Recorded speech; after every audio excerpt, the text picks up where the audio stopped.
Yo, yo, yo, hello, and welcome to the 1218 Show. This is episode 10. My name is Mike Wilson. I am your host. Thank you for joining me again. After last week's anger-filled rant about the Oscars, I have calmed down, as has most of the world, I see. I was not sure about putting that up, and I did. I got some colorful feedback from it. I'm glad I did it. It upset me, so I'm glad that's over with now. I'm glad that I got that off my chest, and maybe you guys learned a little more about me. Saw a new side of me that I try not to tap into too often, because I don't know, anger is just not a good thing. Things that upset you, things that you let upset you, it's a choice, and for some reason I let that one in. So, I'm a human being and a work in progress. So let's hope that I can continue to, not let things get under my skin. Let's just say it that way.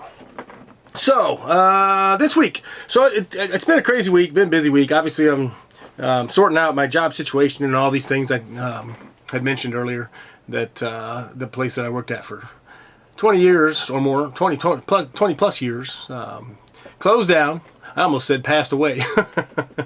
It's kind of funny because that's how it feels. But it closed down. So I got some prospects lined up, and I got some different things that are in the works right now. But in the meantime, I also the topic I want to talk about this week is doing stuff. I'm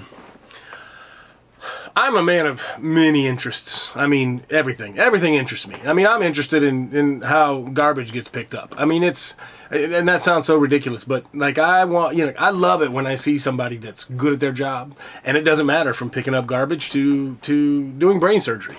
I love watching people that have done it over and over, that are really good at it, and just the motor skills and the comfort and the ease at which they do things. It's always been fascinating to me. And then, of course, so that being said, with everything, my interests have been so vast. I joke all the time about how, I grew up in Illinois. I grew up in the Midwest and wasn't really close to any major city. 3 hours was the closest, and Chicago, Indianapolis, St. Louis. So I was right in the middle of all that, and. But I grew up, I was a top 40 fan of music, but I loved country music and I loved hip hop, and I feel like that was, back then, that was kind of a funny thing. You were either, a hip hop and R&B guy, or you were a country guy, or you were like a heavy metal rock and roll guy. And the heavy metal rock and roll didn't appeal to me till much later in life, when I started appreciating just all music more.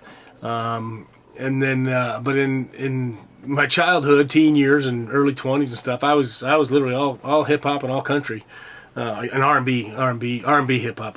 There's different, but let's put them in the same category for now. Because for those of you that knew me back then, I was all about Boyz II Men and Jodeci and all those groups. So the point is, music has always been a major part of my life. I studied voice. I took voice lessons for 10 years. I sing. I did some stage, some theater, and I've always, I wrote some songs. Aaron Brady, who we had on the show a couple weeks ago, we wrote some songs. We recorded some stuff. I've just always been kind of the thing that's itching, and I was always kind of I always admired Aaron and people also that do that stuff, because Aaron went to school for sound engineering and learned how to produce songs, and I've always kind of wanted to do that. Nowadays, it's not as hard as it once was. You don't have to be a musician per se to know how to play the piano or the guitar or whatever. Now I can play most of those at a very basic level, and I mean basic, like elementary level 1, level 2, because I can do it. But if there's 10 levels, I'm a level 2 on all of them, piano and guitar. I shouldn't say all of them; those are the only 2 that I know how to play, and harmonica a little bit. So anyway, the production of it, I've always just been interested in. And nowadays with the technology and things, I really kind of recently I've kind of been into this EDM, electronic dance music, for those that don't know. And I'm fascinated because I watch these guys like Skrillex and Deadmau5 and I can't even think of some other ones off the top of my head, but Diplo, I believe, is one of them. These guys, they put together some pretty impressive arrangements and things, and some of them are musicians. I know that Deadmau5, for instance, is not. He's just a digital guy. He understands music, but I never I never took music theory. I never took piano lessons. I never understood it. So I knew the basic stuff when, in reading sheet music, as you learn in music theater. But I wanted to learn about it. And so nowadays, you can kind of do anything you want, really. And so, as with this podcast, I needed to just do it. So I already had some of the software. I had, the microphone and some of these other things that I wanted to do. So I learned. So I was like, all right, I watched some YouTube videos. I'm a member of Masterclass. I don't know if any of you guys will do that. So Deadmau5 actually has a Masterclass on there. So I watched his Masterclass, and I'm like, I'm going to try this. So this week I've been working on it for about a week, and I just put together my first, dance track or EDM thing or whatever. It's simple, it's basic, nothing spectacular, but I just did it, and I wanted to share that with you. So in a minute, I'm gonna put that into the podcast here so that you can listen to it. Maybe you like it, maybe you won't. If you do like it and you want it, just let me know what your email is. Reach out to me personally, and I'll send you a copy of it, because it's fun, and if you got good speakers, man, it bumps. It's a neat little track. But my point in sharing this with you is, I've always just kind of been a guy that if I want to do something, I just do it and figure it out. Now, that always hasn't been the financially responsible thing, which is another part of what we talk about and we will continue to talk about. I've overextended myself far too often. But I'm excited. I'm excited about life. I always have been, and I think that most people, when they're frustrated, it's because they're not doing the things they want to do.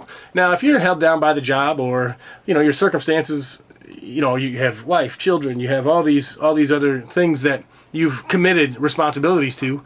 Though you have to work around those, but that doesn't mean you can't do the other things that you enjoy. So maybe you did want to try producing a song.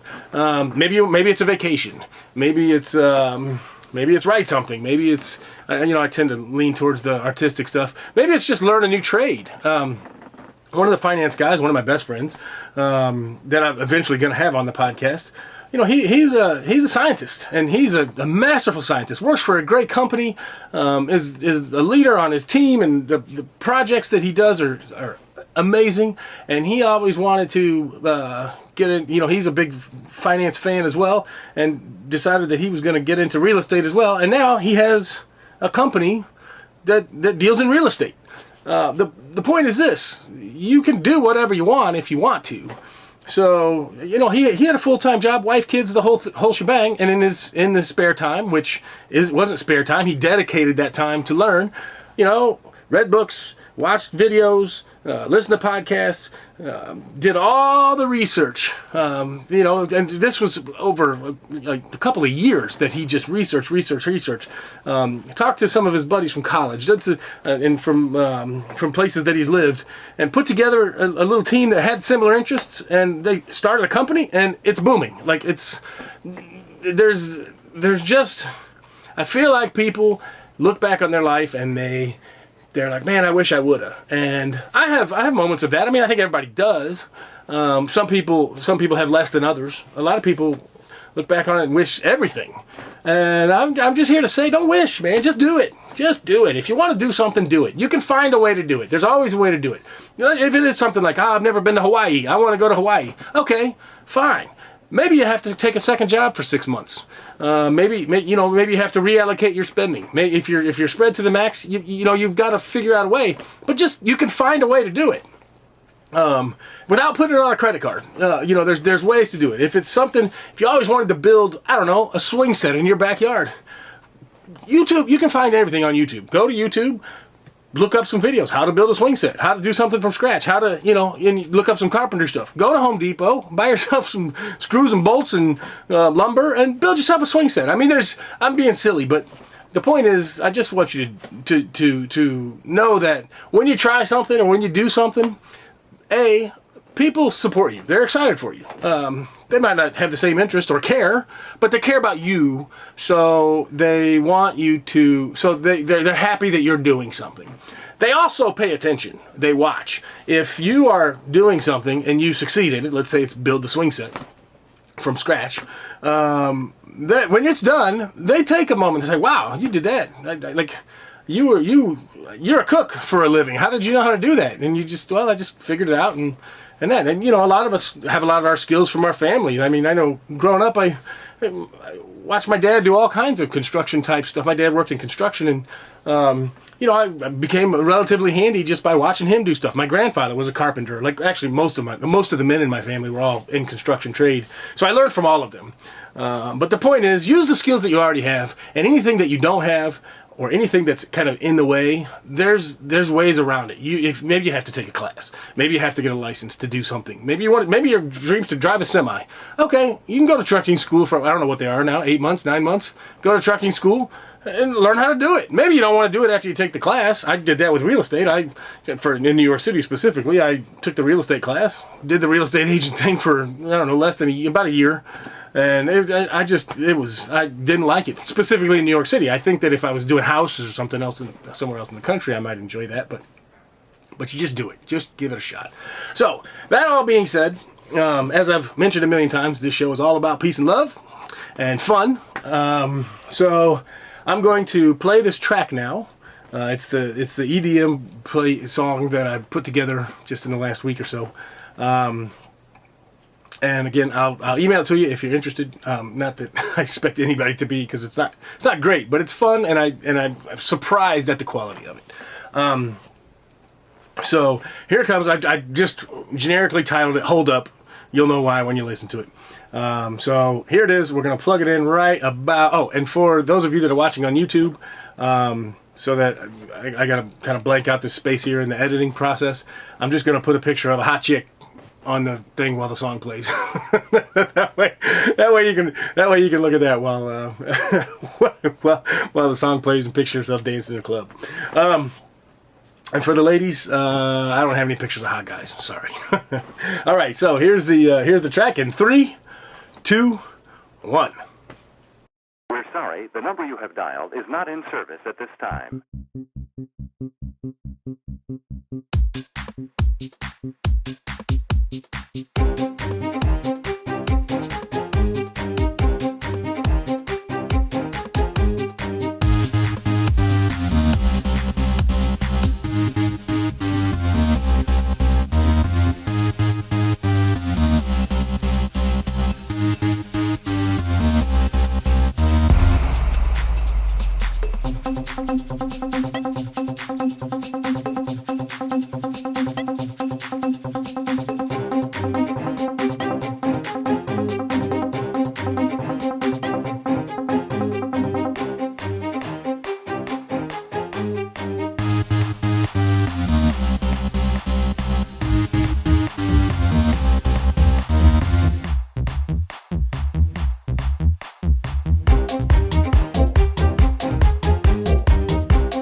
Hold up.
Okay, so there it was. That's my very first EDM track that I ever produced. I hope you enjoyed it. Thank you for listening. Thank you for listening to the podcast this week. I hope you're having a wonderful week. I hope you're having a wonderful day. I'm sorry this one's a little delayed. It's been a hectic week, and I'm just now getting to it, but we're getting it out now, so thanks again. I love every single one of you, and I hope that all of your life is unfolding the way you want it to. And if it's not, make it happen. Make it happen, my friends. All right, much love. Take care. Peace out.